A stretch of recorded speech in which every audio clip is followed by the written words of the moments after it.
Action. Eric Wall, Richard Hart. Hello, everyone. Eric's smarter than me. He knows more about blockchain than I do. He used to work for NASDAQ in Sweden, and then they sold their project to another company. What are you doing now? Well, only for about like 3 weeks in total that I really worked on the NASDAQ project. So they acquired our company, and I was involved in some of the NASDAQ blockchain projects. But they're totally like blockchain, not crypto. Right. And I sort of segued away from that a couple of years back. So. Hey, three weeks on blockchain is an eternity. Who knows what could happen in I did a long time in blockchain before that. I did a whole year in enterprise blockchain solutions for the company that NASDAQ acquired. Okay. And like how to build enterprise solutions for the traditional financial space. But I eventually got sick of that, because if you look at like technically at something like Hyperledger Fabric, they still haven't developed a Byzantine fault-tolerant algorithm. Right. They have a Raft consensus algorithm, which is just fault on just broadcasting messages, but they don't have any. I mean, they don't have the fundamental basics of what a blockchain should achieve yet. Right. And they've been around since, what, 2015? Right. Yeah. So, I mean, I've given up on that space pretty much completely. It doesn't feel like they're going to, innovate in any particular... And at the end of the day, I realized, so I got into this because I was interested in crypto. And then at the end of it, I'm building, database synchronization layers for enterprises. That's not what I want. Yeah, that's not what I came there to do. But it took, some time to realize that I tricked myself into doing something that I wasn't interested in. Right. So he knows about Paxos and Raft and other Byzantine consensus type things, which is something that distributed networks have dealt with forever, right? So there's the what's that tripartite theorem that you can, the CAP theorem? The CAP theorem. You can have consistency, availability, and partition tolerance. Right. And that's it. Choose which two you want. Yeah, well, you gotta have partition tolerance. So the only two that you can really, you can only choose between consistency and availability. Right. So Bitcoin chooses availability, so it's not consistent all the time. That's why it has forks. Yep. If you choose availability, then you don't get the consistency. But if you choose consistency, then you can have your system can stop.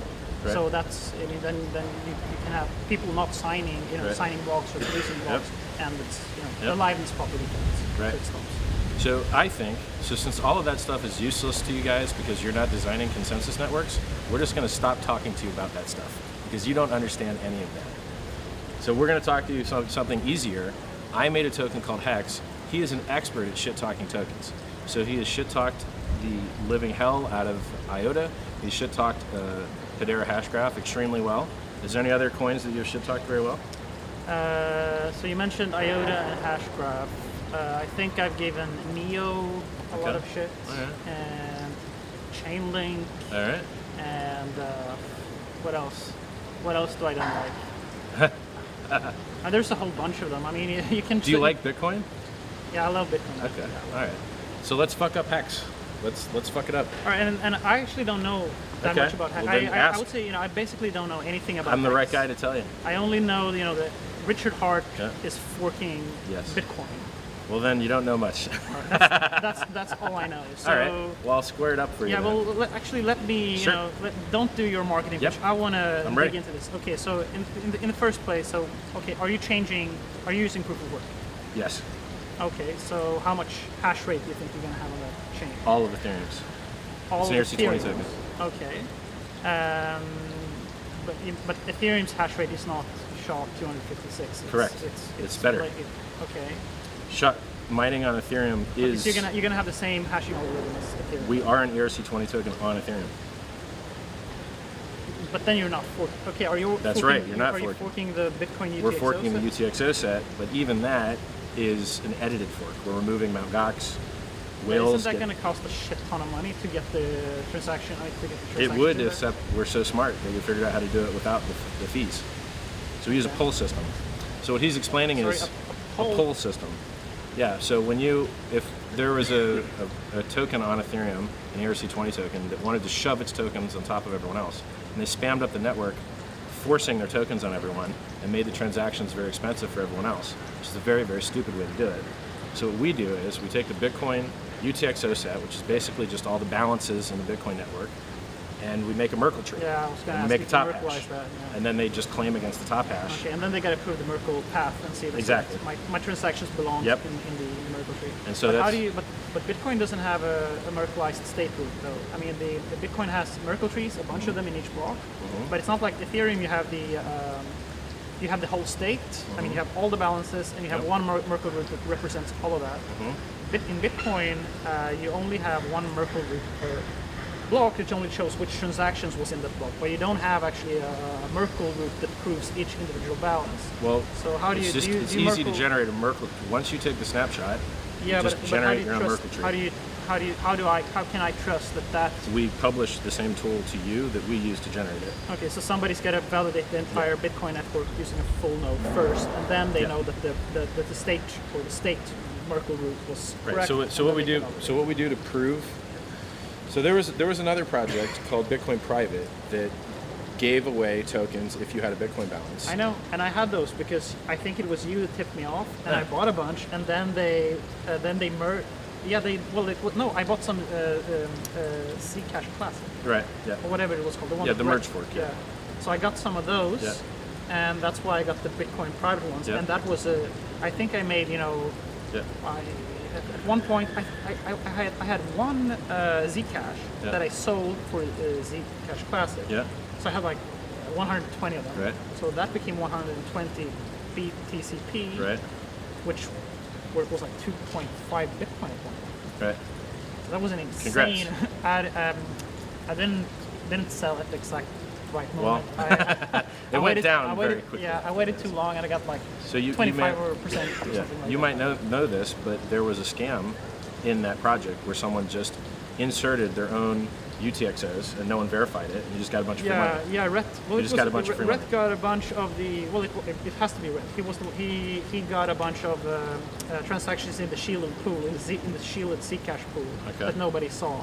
So Zcash has a transparent pool and a shielded pool, and he was able to somehow get a bunch of unnoticed tokens in the supply in the shielded pool that he could pull out of. Okay. So whatever, it was a scam. So how do you prevent that shit from happening? People have to audit every step of the process. So in HEX, how do we audit it? One, we take the Bitcoin snapshot, and then we publish the balances, and then we tell you who we're removing, which is Mt. Gox and the plus token Ponzi if I can find them, and basically no one else because I can't find them. And then you make your Merkle tree, and then you see that top hash equals what's in the smart contract, and you're done. okay, I get it. So It's totally trustless, verifiable. You chop off some of the supply that we know is either lost or Well, just Mt. Gox, because we have court records that show those addresses. Because all he can do contractually is sell. We're not trying to give tokens to people that are going to sell but them. my coins are in there. Well, tough luck. Like, I hope you enjoy the Bcash that he sold 60,000 of or 40,000 of. So the Mt. Gox trustee sold 40,000 Bitcoin and 40,000 Bitcoin Cash. Yeah. How was the world better because he got to sell 40,000 Bitcoin Cash? He didn't make that ecosystem do you remember better. that though? That was so funny because I lost my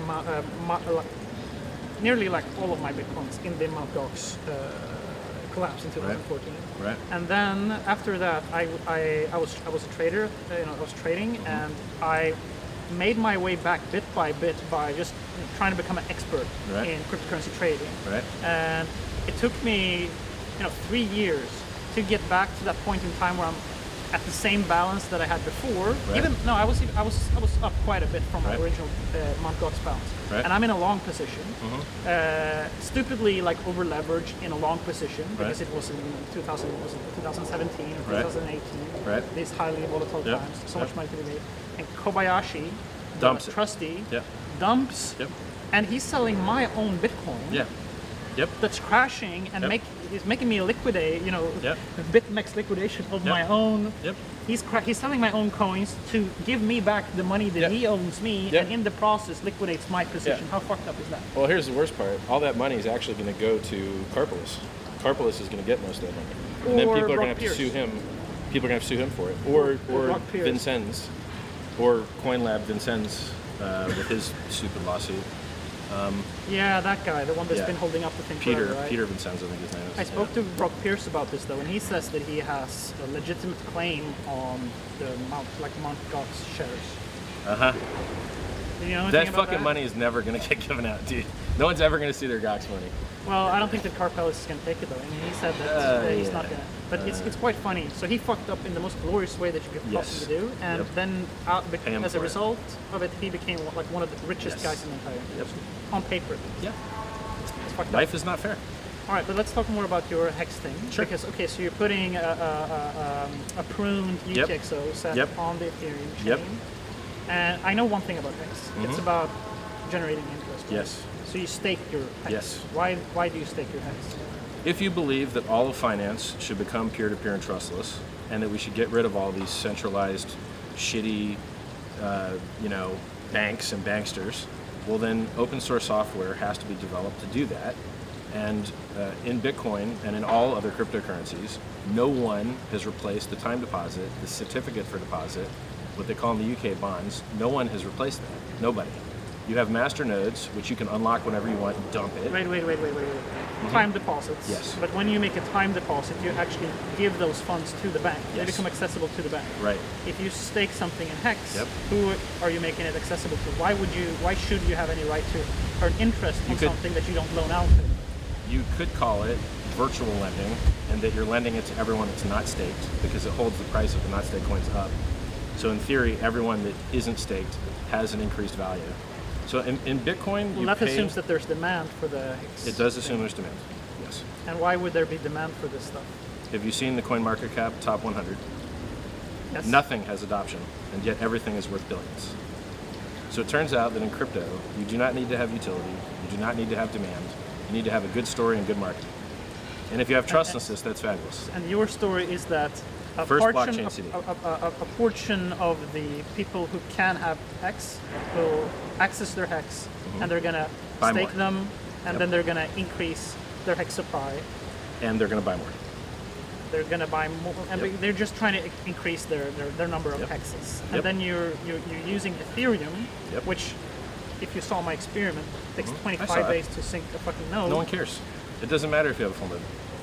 But sorry, Rich, this is the dumbest fucking thing I've ever heard in my entire life. Most of the attack vectors, which are real, are unexecuted. Everyone in this hotel could have locks that don't work, and you wouldn't know, because you're not actually testing them. Wait, let me ask you something else. So how are you, why are you specifically, of all the things that you could be doing, how are you making money out of this? If you want to become a billionaire, you have got a very limited number of ways to do it. You have to attack a very large market, and you have to be able to onboard new users with zero marginal cost per new user. And it turns out that printing free money out of thin air is very high margin, infinite margin. And the number of people that are interested in turning their money into more money is also nearly everyone, right? And so you've got a product which appeals to everyone, that has huge market share, and for some reason is totally unaddressed. We've got cryptocurrencies that are supposed to be green. We've got cryptocurrencies that are supposed to be private. But we don't have a cryptocurrency to replace the $7.2 trillion in time deposits just in the United States and China alone. That's larger than printed money. It's a larger market. But you're not replacing a time deposit is when you loan your money out to a bank and you earn interest on that. Not from the customer's perspective. From the customer's perspective, he locks up his money and gets interest. He doesn't give a fuck what happens why does after. he get interest though? It's because the bank is using his money to... That's not actually true.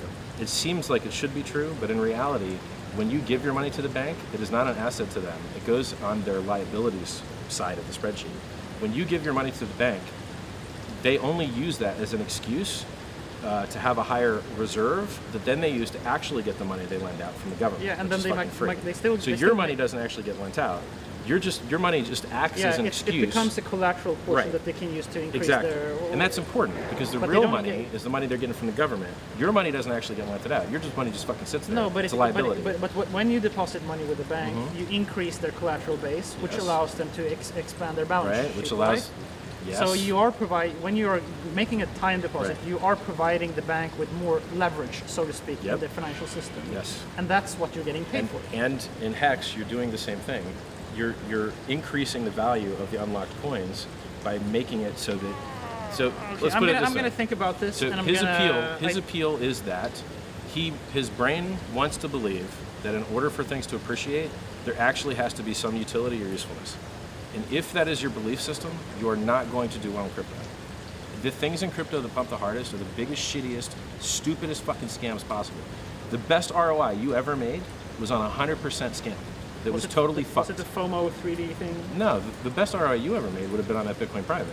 Yeah. There's no way you beat that. Yeah. And that was a 100% scam. I mean, So- you can build Ponzi schemes, and you can build Right. pump and dumps. Yep. So So this how about sounds this? like What you- if you made a Ponzi, and what if you made a pump and dump, but you left out the dump? So let's take any Ponzi scheme. Let's take Plus Token. Let's take BitConnect. Huge, massive appreciation, huge onboarding of millions of users, Wait, but then the price dumps. This is not what I want to ask you about that. I want to ask you, are you competing with every other HEX user on the exact same rules? Do you have Me any, personally? do you So have here's any the edge two- in the system that I- allows you to compete? I won't speak to me personally, but I'll speak to what you want to hear. There's an origin address that gets a copy of bonuses. So if you Sorry, get in, there's an an origin address that address? gets a copy of bonuses. So if you get in early, you get a 20% bonus. Origin address gets a copy of that. If you refer somebody, you get a 20% bonus. Origin gets a copy. If you are referred, you get a 10% bonus. Origin gets a copy. But how does this referral system work? You said I can just access my Bitcoin from the Yep. Merkle stake Yep. route. Now, how do I refer somebody else to? So when you use the wallet looks to see if you have a cookie set. And then it parses that cookie and says, I was referred by this. And who gives you the cookie? Well, you can generate your own cookie by just going to hex.win/?r equals your Ethereum address. You can use anyone's Ethereum address you want, and then they receive. And are these extra? What are these extra? Because how many coins They are get in minted. They just the HEX are unlimited? no. So in my models, it looks like the supply after the first year will be in between 600 billion to 800 billion in that range. And as more people claim, the currency inflates to pay the extra bonuses and the extra rewards. And we targeted that number. It's very easy to change. So right now we give you a 10,000 to 1 base ratio. For every 1 Bitcoin you have, you're going to get 10,000 HEX, plus 20% if you get the first day, plus 20% if you refer somebody, plus 10% if you were referred. So it all adds up. Is there a fixed cap of how many HEX there can be in total? Once the launch phase is over, after 350 days, we enter, most of the bonuses go away. So there's no more referral program. There's no more speed bonus. There's no more critical mass bonus. There's no more viral bonus. Those multiply the rewards to stakers based on how many people joined after them. So the more successful the project becomes, the more the early guys get. Once that is over, we inflate it a maximum of 3.69% per year, which is less than Bitcoin has ever had. And it's a vastly superior inflation because in Bitcoin you have externalities. The miners get paid to dump the price. Bitcoin. But you have 3.6% inflation in 3.69. perpetuity. Yes, while however, Bitcoin- it's delayed because people only get the rewards when their stakes have ended. A lot of people will end 5 and 10 years later. So for this period that's early, the first 5 to 10 years, you're going to have far less than 3.69 because all those guys that could have inflated it aren't inflating. Okay, so there are ways for people to make time deposits to make money in infinity in the system, or does it stop at Well, one here's point? how. So if you're the only staker, imagine you're the only Bitcoin miner. You're going to get 4% of this year's Bitcoin at the end of the year. Yeah. Okay, well, HEX is the same thing. If you're the only staker, you're going to get 4% Well, of except all the of the miner HEX. at one point in time, the miner doesn't make any. I mean, he only earns on the transaction fees, but the supply remains static. I'm talking about just the block reward, right? Yeah, He also but- makes fees. But the fees in Bitcoin are just comedically Yeah, low. I'm just saying. At one point in time, there are no more block rewards Right. subsidy to earn, but in HEX there's always going to Yeah, be. there's always going to be fees. So what's cool about our system is in Bitcoin, So when you have give unlimited supply, basically. Yeah, but see, How do you it's so think that- misleading to tell people that shit because the supply increase only matters if it's being used to sell down the price, and it's not you that's getting it. In HEX, it's your ass that's getting the supply. If you're a staker, you're the one getting all the inflation. So for you, there isn't any fucking inflation because you're the guy getting it. So this is actually 0% inflation if you are an average length, average size staker. If you are an average length, average size staker, there is no inflation in HEX for you. There's inflation for people that aren't staked. They're being diluted. You're not being diluted. All the new coins are being given to you. In Bitcoin, that shit gets sold on the market to pay electric bills. Difficulty's at all-time highs. Price is not at all-time highs. They sell the fucking price down every time you give them money. And who are you protecting yourself against? The miners themselves. You're not protecting yourself from anyone else. It's a protection racket. The people you're protecting yourself with a hash rate from is the other SHA-256 miners, the same fucking guys. But I mean, to me it sounds like, it sounds to me like when I'm thinking about HEX, it sounds like it would have, let's say in 5 years' time, a rather static market cap. No. Why should it increase? Because the only thing that drives price up is more people buying and selling. And you can't program people to buy, but you can program the supply side. And so when we're the first currency in the world that has a chart of future market supply. In Bitcoin, you don't know when the Ponzi schemer is going to dump on you. Plus Token's got 1% of the coins. You don't know when Satoshi's going to dump on you. He's got 1 million coins. I think he's got 5%. You don't know when Winklevi are going to dump on you. They've got 1%. You don't know when the exchanges are going to dump on you. They got 6% just in the addresses that I know. But do you think that anybody's going to use this except for staking it? Or are people actually going to use it? It does everything else. It does everything else better than Bitcoin anyway. It does higher throughput, as long as other ERC20s aren't busy. If the other ERC20s are busy, we have less throughput. It has lower transaction fees. It plugs into the DeFi ecosystem. You could use it as collateral for DAI. You could use it on distributed exchanges. It is its own DeFi product in that it replaces the time deposit and CD. It does everything Bitcoin. It's also a better mining that part ecosystem. I actually like that. With the DeFi, Yeah. I guess it's true having a token that can intermingle with DeFi in general is a plus. And is DeFi itself as well. So the difference between like Ethereum and like the Ether token and HEX token would be that you would have this sort of built-in Ponzi scheme in the token itself. Without the dump. Without the dump. The problem with Ponzi schemes are Ponzi schemes fail because they make promises they can't keep. They make you returns that they can't keep. HEX cannot fail as a Ponzi scheme because it never promises you something you can't pay. It promises you returns in HEX, and it pays them in HEX because it invented HEX. It can fucking mint you its rewards here's the funny thing also, you mint your own rewards. So in this airdrop, we're not giving you coins, you're giving yourself coins. It's just like Bitcoin. In Bitcoin, when you mine a Bitcoin block, you print your own coins and reward yourself. No one gives those coins to you. And ours is the same way. You print your own HEX and mint your own HEX. It just requires a different rule set. Instead of meeting a target for a hash, you're meeting for a target for a hash to do the transaction, and you're verifying that you had staked for X amount of time. Or you can also transform Ethereum into HEX. Just like, remember EOS? Raised 4.2 billion? We got the same thing. You can transform Ethereum directly into HEX. Every day, so day one there's 1 billion HEX, and then there's an empty bucket with no ETH in it. If you put in 10% of the ETH, you get 10% of HEX. Bucket's empty out, end of the day. New day. The next day, 1/350th of the unclaimed HEX is there available. And we do this for 350 days. So my estimates is probably about half of 500 million HEX. Day two. Empty Ethereum bucket. You put in 10% of the Ethereum, you get 10%. And that goes for 350 days. So you can transform ETH into HEX, or you can free claim Bitcoin for HEX. Or you could refer people. But there could still be a dump in one point in time. Sure. I mean, the HEX system only works as long as people want to engage in this Ponzi scheme. At one point in time, it can be like, I made a bunch of money in Just HEX. remember, the word Ponzi does not apply to this because it can't fail due to promises made. So you could call it a bubble, you could call it a speculative bubble, or you could try and call it a pyramid, but there's no levels. It's only one level of referral. So it can't be a pyramid, and it can't be a Ponzi. You could call it a speculative bubble. And then the question is, why would this bubble when everyone knows what the future market supply is? Because we're the only cryptocurrency in the world that has one. So when you go to set your stake end, you can look when other people are ending and choose to end when they're not, and then we have less volatility because we can damp the oscillation because everyone knows when other people are ending their stake. But you have one participant in this system that could dump a lot, and that would be you, wouldn't it though? Because you're the originator. And when you pull out, whoever has that address, it would be very surprising if they didn't stake their own coins and increase their bags. But at one point in time, they want to cash out. Why would they need to sell HEX when they have a giant bag of Ethereum?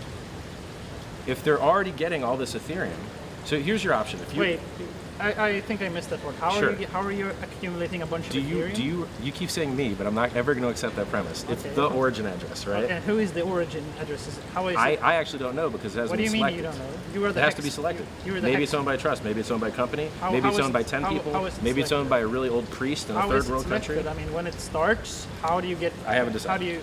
And even if I did decide that, I still have to tell you the Howey test. Why do you have the original? I will explain it to you. The Howey test states that a security is when people give money to a pool with the expectation of profit solely from the work of others. So it's very important that I explain to you that you will derive no benefit from sending that Ethereum to that address. It will not get burnt and drive up the price of Ethereum. It will not be given to you. It will not be turned into ads. I have to tell you all those things, right? I have to tell you all those things so you do not expect profit from doing that, because then it might be a security. And then I also have to amplify and show you that you, in fact, are mining your own coins. And you are the only one that can do it. You're the only one that has that private key that can make that Merkle proof, that claim those coins. And when I say Merkle proof, it takes 1 minute. Go to... Wait, I'm not following here exactly. Sure. So there's an originator address, and you send Ethereum to this address? Yeah, there's two paths to create HEX. You can free claim it with a Bitcoin signature, right? You mint your own, or you can send Ethereum to the adoption amplifier, right? All the adoption amplifier gets is a copy of the unclaimed coins. So the stakers get the unclaimed coins multiplied by adoption rewards at the end of the claim phase, day 353.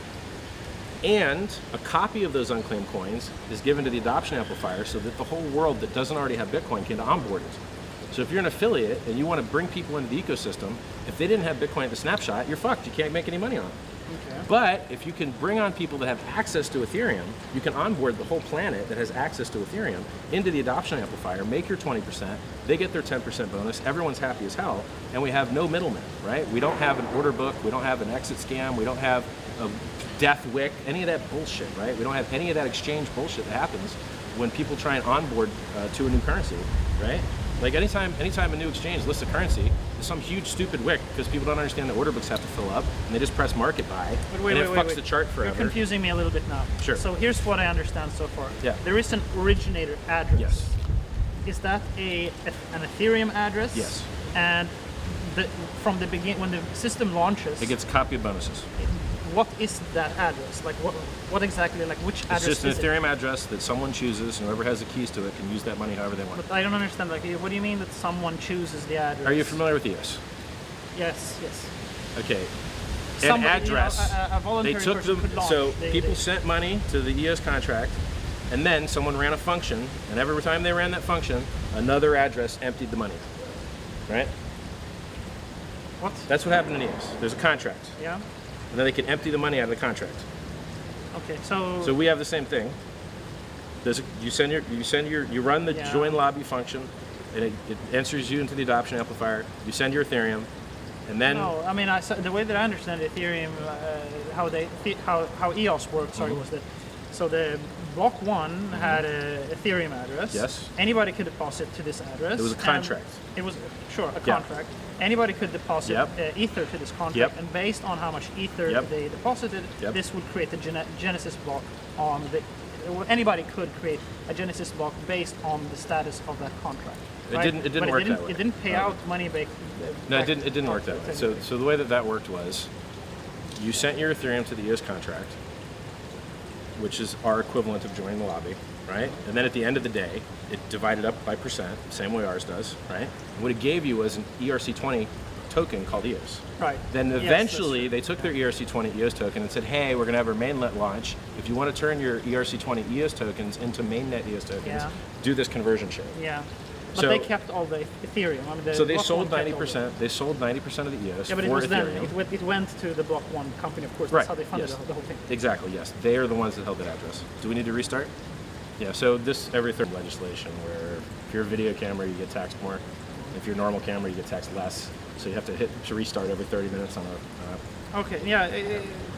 Thank you for reminding. So yes, in EOS you did get an ERC20 token back out of this contract once you have a deposit to it. Yep. So and this is how you do it in exactly. HEX but also. in ours, we lock you up for 90%. But I thought you get your Bitcoin as long as you had a UTXO in the Bitcoin UTXO set. Yeah. You can just prove that. Yeah.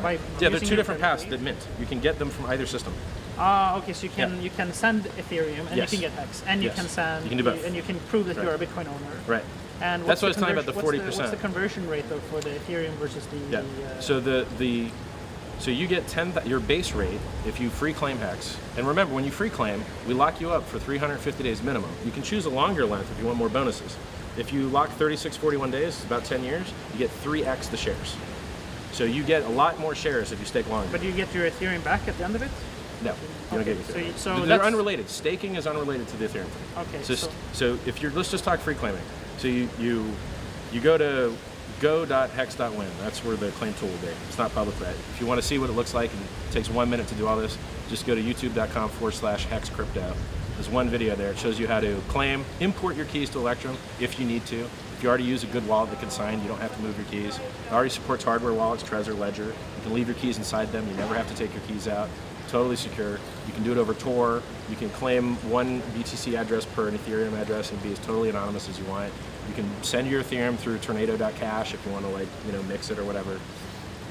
So you free claim. Let's say you have one BTC. Let's say you claim it day one. Let's say you self-refer yourself. That's 15,840 X per Bitcoin, right? If you just claim and have the first day adoption bonus, is 12,000 X per Bitcoin. Okay. Yeah, that part I understand. Yeah. You're using your Bitcoin. Yeah. Depending on how early you do it, you get more Bitcoin. So 90% is auto-staked, 10% is not auto-staked. You can dump 10% if you want. You can stake it for another length if you want. If you want multiple stake lengths, we only support one stake length per claim. You should split your Bitcoin wallet up into as many little groups as you want, so you can have all the stakes. So this part is not super interesting to me, but the Ethereum, what do you do with your Ethereum and the original address that receives that Ethereum? What can they do with it? So the origin address gets a copy of bonuses, not base claims, not interest, just copy of bonuses. They receive the Ethereum. Well, the flush address, which is the second address, gets the Ethereum. Right. So if someone runs the flush flush function, then it sends that Ethereum to the flush address. They're going to be two different addresses. Who controls the flush address thing? If I told you that, it might be a violation of the Howey test because you might expect benefit from it, and you must not expect benefit from it. So you know how easy it would be for me to make you big promises? I used to own a marketing company with 150 employees. But you got to tell me how it works. I mean, I know when I send it. You lose why your would ETH. I send yes, my you ETH? lose your ETH. I lose my ETH. And you get HEX. But who gets the ETH? You're not supposed to know that. Okay, then in this case, you know, that's the only thing that I'm interested in. Right, but then it can become a security, right? It's if you say it. So can somebody look at the code and figure it out? And can I say it? There's an address, yeah. And if you do chainalysis, you can see what it does with the money. And if it stakes, you'll know it. Okay, so there is an address. Sure. And that address is going to be controlled by someone, whoever launches the HEX project or whatever. Or a group of people. Or a distributed anonymous exchange. Or a robot. Or they could lose the keys in a boat accident. And the originator owner is the one that's making the big bucks out of the HEX system. Depends. But why would people participate in a system where you know that there's a specific actor that has a edge on everybody else? Okay. Are you familiar with a project called XRP? You're meaning that Ripple is basically the originator address of... No, I'm saying that 40% of XRP supply is owned by a foundation. You do have a point. People do stupid fucking shit in this industry. But they're not stupid. They made higher returns than I did holding Bitcoin. I did the right thing and held Bitcoin, and Ethereum guys made more than me. I did the right thing and held Bitcoin, and every fucking buddy made more than me. The greater fool theory works pretty well. Yeah, but as long as the fucking dump never happens, it works better. The problem in those systems is they don't address a large enough market. So XRP says, oh, we're going to be doing transactions with banks, but they're not. That's not honest. Banks aren't using you guys, right? Oh, you know, what's the next thing? Oh, we're going to be an anonymous coin like Zcash. Oh, but no one uses the anonymity. 3% of people use it, which means that it's not useful, right? Like you stand out like a big red flag if you're the only guy to ever use it, right? So you've got all these projects that make huge promises, which are very easy for me to make if I wanted to, right? I own a marketing company with 150 employees that did 60 million a year turnover from scratch that I founded. I'm an internet marketing expert. I could make you huge fucking promises very easily. They're cheap to make, and it's what everyone else does. I'm choosing not to do it because I don't want to be classified as security, right? So if you don't have a centralized founder, who's going to sue when someone steals a brand like Bitcoin.com? Stole the brand. Now they're selling you fake Bitcoin. Anybody suing them? No. Why? Because no one has grounds to sue. Okay. When you want to get listed on an exchange and it costs a shitload for someone to get listed, you know, is Decred listed on Binance? No. Why? Not centralized enough. Nobody's got a big enough stack to actually just fucking pay to get listed. Okay. Well, it turns out that you need a bag holder that has enough money to give a fuck enough to actually do a lot of the things that need done, right? Well, some coins are, you know, people are using them and want to trade them, so that the demand for trading them is sure. And in this instance, we have better speculative stickiness. If you believe that cryptocurrency is well, you don't know that. I mean, I do know it. I'm a trader. Well, yeah. Well, I know, I'm a trader also. Right. I've traded all the things, and I know what's more fun to trade than not. Okay. Well. So let me give you an example. In Bitcoin, what do you have? You have the hash rate. You have the on-chain transaction volume if you use NVT from Lilywoo, and you've got fucking the price. But let's be fair. What you have with HEX is a specific construction that earns people interest on their coins. Yes. You have one address that earns more than anybody else, which is the originating address. For the first year, and then it goes away. Unless you choose to stay. Yeah, okay, but that still can be a fuck ton of money that goes to the original address. Yeah, and who better to receive the money? Who did more work than that guy? Okay, so sure. Satoshi owned what percent of Bitcoin for how long? It's what you created. It's still just a wealth reallocation mechanism. That's all finance is. All of it. Yeah, that's all finance. Yeah, that's the S&P 500. I suppose, but there's usually some sort of. Right. You keep if let's just say it's just a speculative stickiness game. We're the first cryptocurrency to have a chart of future market supply. We're the first cryptocurrency to address the CD and time deposit market, which is a multi-trillion dollar market, larger than fiat currency. It addresses a larger market than Bitcoin does. It's more censorship resistant than Bitcoin. It's got a better mining ecosystem than Bitcoin.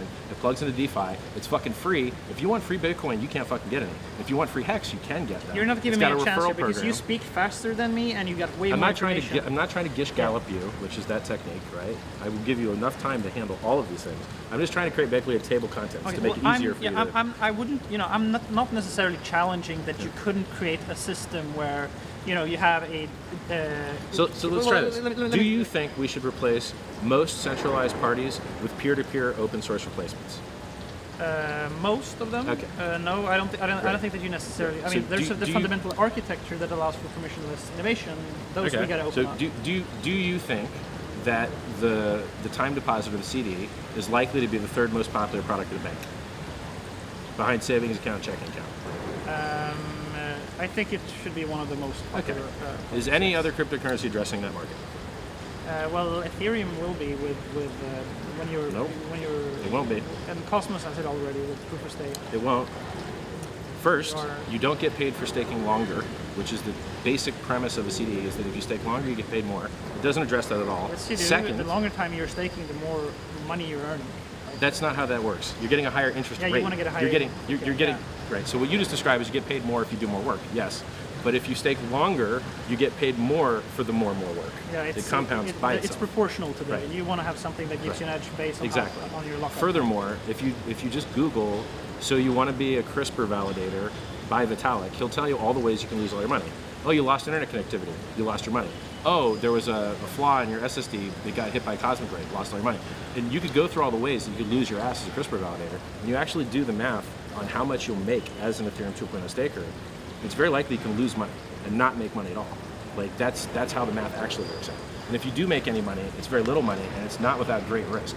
The mad gains potential in HEX is vastly superior to the mad gains potential, which is basically zero, being an Ethereum validator. I'm gonna have to think more about it, but my intuition right now is that you are right in saying that people like to earn interests in systems, and what you have described to me thus far is just such a system where you can earn more of these tokens if you want to. And it's also true that it could be true that these HEX tokens will have some tradable value. I got a line of people dying to buy them right now with not a dollar spent on marketing. We've got 4,200 people in the chat room. Yeah. 17,000 signups. So at this point in time, it doesn't feel like I have much to earn by trying to attack the specific economic construction that you created with HEX. But you can't attack it. It's a time deposit. It's the same shit that exists in the real world. So I'm going to leave it as it is right now. Maybe I'll have some ideas that I'll come up with later, and then I'll write a tweet storm about it. Yeah. If I find some fundamental flaws in it. He is smarter than me at blockchain. He understands consensus networks better than I do. Right? He's technically superior. If he can find a flaw with it, he will fucking write a long Medium post essay about it, and it will be a fucking. I will, given that it's worthy of my time. Well, it should be. I mean, what's going on in crypto right now, for real? I mean, there's tons of stuff. I mean, like what? Okay, so Ethereum, China. Ethereum Layer 2's Lightning Network. Yeah, but that shit's been vapor for. Look, both Lightning and Ethereum Level 2 and sharding and everything else have been vaporware for years. No. You haven't. I don't think you have been paying the necessary amount of attention to the Ethereum 2.0. No. Ethereum 2.0 I think is a mess, but they have secondary constructions in Ethereum right now called optimistic rollups. The basic idea is that you post the transactions on chain, but you don't validate all the transactions. So you're talking about fraud proofs? Yeah, you can use fraud proof. Well, the problem with fraud proofs before is that you don't have all the data on the chain to make sure that the fraud proof can be proven. Okay. But with optimistic rollups, you have all the data, so you just post all the transactions on the chain like you regularly do. You don't the nodes don't need to validate the transactions. It's only if one or a few So this nodes. improves throughput. Huh? This just improves throughput, Yes, right? it improves throughput. So this is one thing. And that it they're improves building. throughput for ERC-20 tokens, right? Yes. Okay. Yes. So I love it. Yeah, and I chose the right ecosystem. I know who has the most devs. I know who has the strongest looking roadmap. I know who has the most research. I mean, there's tons of shit that is wrong with Ethereum. Also, but I'm just so saying you know, that none of that will make you rich. So that thing he's talking about right now, yes, it's awesome for my project, but you can't get rich on that thing on its own, which is all anyone really cares about. I'm so just, yes, it's technically awesome, yeah, but can't no one buy it and get rich. Well, so I'm excited about two things right now. Basically, it's Bitcoin and it's Why are you excited about Bitcoin? What's going on good there? When's the last when's the last software upgrade you got? It's finally emerging. It's finally sort of successfully embracing the meme of digital gold. That's what's going on for Bitcoin. Have you checked the price? This shit was 20K like 2 years ago. Well, I'm talking about how the narrative has evolved right now. When I'm speaking to fund managers and investors, and I describe this concept of digital gold to them. Look, I got a big bag of Bitcoin. When I did this 2 years ago, people were just dismissing the idea. At this point in time, people are real, and you can't underestimate how powerful it is for people to recognize Bitcoin as an asset class that has properties that makes it more scarce than gold. Dude, easily more transferable and everything. I'm going to be on stage in an hour or two talking about how awesome Bitcoin is. Okay, so I'm going to say all of that shit to the public, but I also know all the non-awesome stuff. But I'm going to leave that out. Okay, but let's get back to I'm excited about a bunch of stuff in crypto. But what I want to talk about about HEX specifically is that so you have this economic construction where people make time deposits and they increase their amount of HEX. Yes. And refer people. That's all. You might make more as a referrer to HEX than you've ever made in crypto. I'm going to come back to attacking that when do you have a white paper that I can... Just go to hex.win.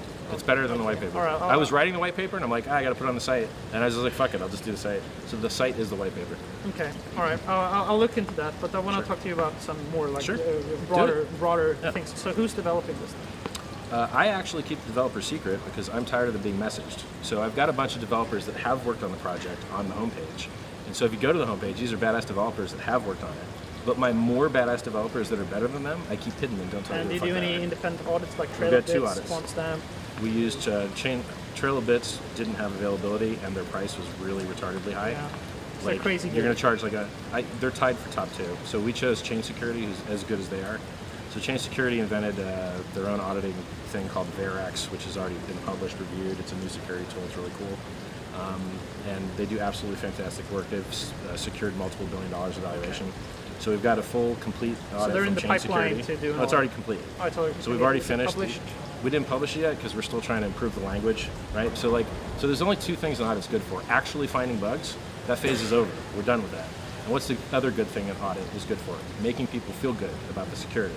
Because unless you're a security expert, you don't know what all those fucking words mean. So if you're a normal human being, well, you want to see how long it is and other pretty pictures. And then we're at that phase where we're just cleaning up the language and making it look pretty. So we got one audit from Chain Security, passed with flying colors except for one thing, which is a pre-image attack against the Merkle tree, which would require KCAC 256 collision and front running it on the chain and a whole bunch of other shit. Like it would be nearly impossible. So I don't know. And we solved it anyway. But I don't know who the developer is, and there's no audit that I can read right now. I can send it to you, yeah. You can send it. So I'm under NDA on the ChainSec. I could send you the CoinFabric one.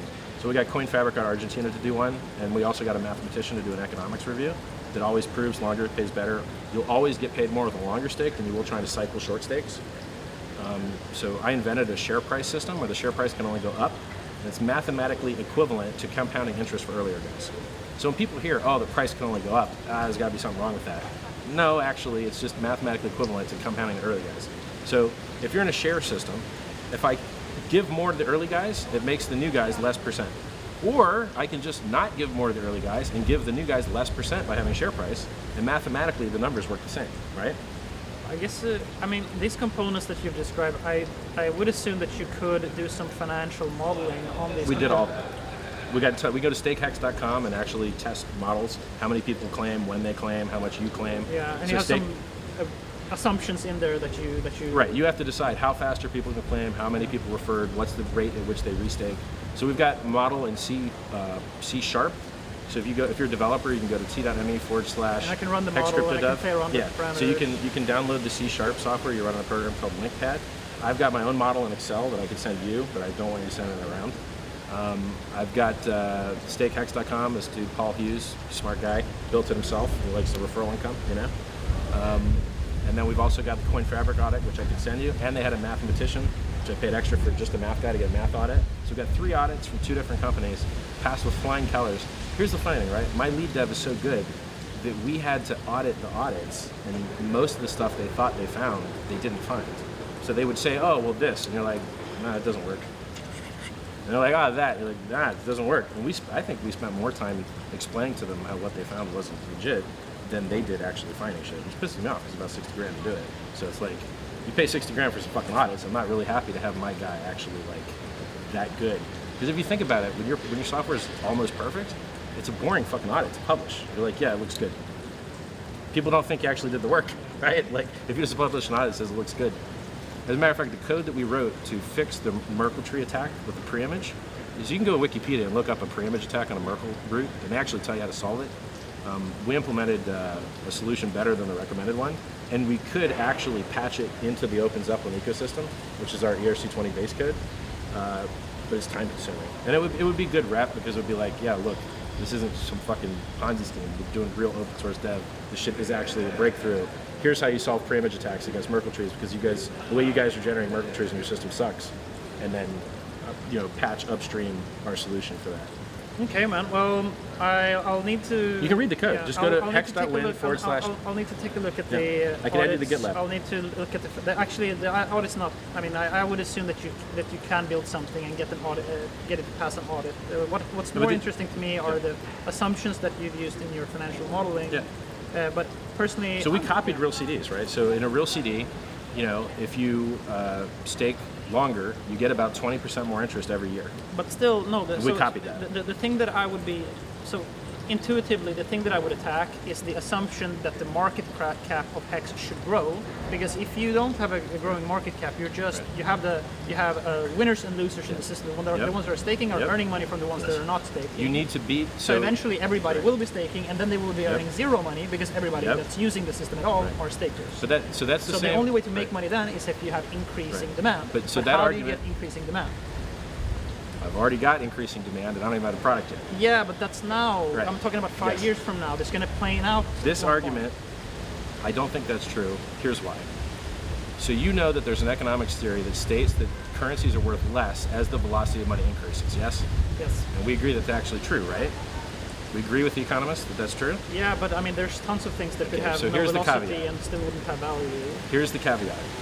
That is true only in a fully adopted currency. Yes. If you're not a fully adopted currency, the velocity of money being faster is actually better because it gives you a use case to onboard new users. Yeah, so once you've onboarded all the users, then it's true, then velocity sucks. Yeah, so this sounds like this is your weak assumption that you would get adoption as a currency for HEX. That sounds like it's one of the things that you need. I don't need adoption as a currency for HEX. I just need more money to come in than goes out. It's like the Hotel California for money. Let me tell you how good it is. Our sales pitch is better than a Ponzi scheme's pitch. Here was Plus Token's pitch. We're going to give you like 1% a day. Here was, Plus Token was like 10% a month. I think like BitConnect was like 1% a day. The numbers that you see on the HEX website are larger numbers than that because you're getting this giant pool of money at the end of the year and less people stake on top of you. And so when you look, you're like, yeah, my actual annualized return on percent is like 10,000%. And the only way that number keeps going down is if people keep staking on top of you. And it's actually mathematically correct. If I'm going to predict your ROI in HEX at the end of the year, I can't predict what other people are going to do. I can only give you today's number and tell you, look, if no one else gets in after you, here's today's number. And if you think people are going to get in after you, well, try and model and figure that shit out, but I can't make that prediction for you. So we're actually promising people returns mathematically, truthfully, that are fucking gigantic compared to what Ponzi schemes promise. And we're audited, and we're verified, Okay. Like, it's so good. And we got a referral program. I'll take something back that I said previously. I said this is the dumbest thing that I've ever heard in my entire life. I'm gonna say, it's dropped down to maybe, second dumbest, top, in top 5 to 10 or something like that. So I'll give you that. I really appreciate this conversation. My pleasure. Yeah. I want you to become a believer, because I literally designed something which I believe can be the highest performing asset that's ever existed in history, ever, literally. And I can't think of anything else to add in. Fake partnerships, but I couldn't tell you about them if I were going to do them. Right? All right, man. Good talk, man. Good talk. You got it.